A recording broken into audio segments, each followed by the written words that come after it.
नारायणसमारम्भं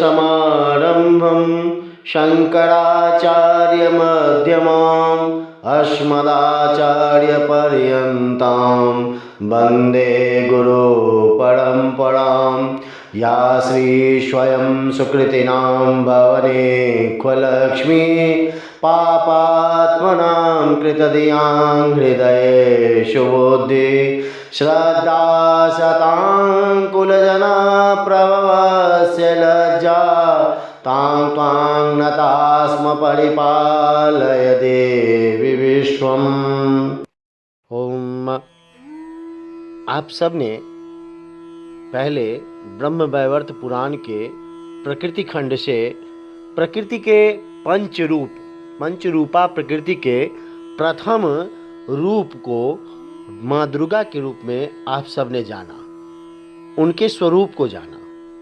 अब आज पंचरूपा प्रकृति के द्वितीय रूप भगवती लक्ष्मी के बारे में कथा को आगे बढ़ाते हैं, उनके स्वरूप को जानने का प्रयत्न करते हैं, जो परम शुद्ध सत्य स्वरूपा है, सत्य स्वरूपा है, परम शुद्ध है। भगवती लक्ष्मी ये प्रभु श्री हरि विष्णु की शक्ति कहलाती हैं। विष्णु की अर्धांगिनी भी हैं, सहचरा हैं, वो उनकी शक्ति हैं। अखिल ब्रह्मांड की सारी संपत्तियां जो हैं इनका स्वरूप है। अखिल ब्रह्मांड की सारी संपत्तियां सब इनका स्वरूप है। इन्हें ही हम संपत्तियों के अधिष्ठात्री देवी मानते, सर्व संपत्ति की अधिष्ठात्री देवी। ये भगवती लक्ष्मी परम सुंदरी अनुपम संयम रूपा है, शांत स्वरूप है, श्रेष्ठ स्वभाव से संपन्न और समस्त मंगलों की प्रतिमूर्ति है। अब कहते हैं परम सुंदरी है, तो परम सुंदरी ये भगवती लक्ष्मी अर्थात इनके सामीप्य होने से सब सुंदर ही सुंदर दिखता है। जैसे ही इनका सामीप्य मिलता है हमें, सब सुंदर ही सुंदर दिखता है। इनका रूप ही इतना सुंदर है।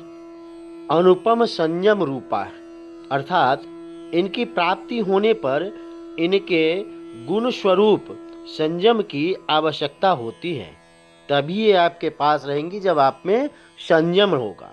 संयम नहीं तो वहां से जाने लगती हैं ये, जब आपके पास संयम नहीं है। शांत स्वरूप है यह, अर्थात लक्ष्मी प्राप्ति के बाद, इनके सामीप्य के बाद इनका सामीप्य बना रहे, इसके लिए स्वभाव को भी शांत चित्त बनाना होगा, तभी ये प्रसन्न रहेंगी।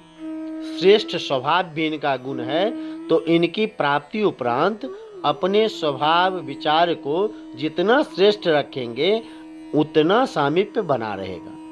तो समस्त मंगलों की प्रतिमूर्ति भी है, अर्थात इनसे ही सब मंगल कार्य भौतिक रूप में भी संभव है। इनके बिना कोई मंगल कार्य संभव नहीं है। इनकी प्राप्ति के लिए जिन दुर्गुणों से ये रहित हैं, हमें जीवन में भी उन सारे दुर्गुणों से दूर रहना चाहिए। वो दुर्गुण कौन कौन से हैं? तो काम, क्रोध, लोभ, मद, मोह, अहंकार, इन सब से दूर रहकर ही इस द्वितीय स्वरूप भगवती लक्ष्मी का हम सामीप्य प्राप्त कर सकते हैं, उनका आशीर्वाद प्राप्त कर सकते हैं। भक्तों पर अनुग्रह करना एवं अपने स्वामी श्री हरि से प्रेम करना इनका स्वभाव है, क्योंकि ये आदि कारण रूपा एवं पतिव्रता हैं। प्राणियों का जीवन स्थिर रहे, संतुलन बना रहे, इसलिए ये रूप धारण इन्होंने किया है, इस प्रकृति को संतुलित करने के लिए। ये सदैव प्रिय वचन बोलने वाली हैं, परम साध्वी हैं, महालक्ष्मी नाम से विख्यात होकर वैकुंठ में अपने स्वामी की सेवा में संलग्न रहती हैं। ये और 3 रूप में पूजित होती हैं।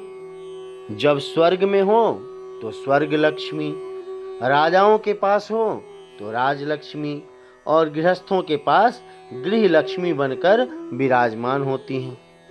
समस्त प्राणियों तथा द्रव्यों में सर्वोत्तम सर्वोत्कृष्ट शोभायमान इनका ही स्वरूप है। पुण्यात्मा की कीर्ति भी यही है।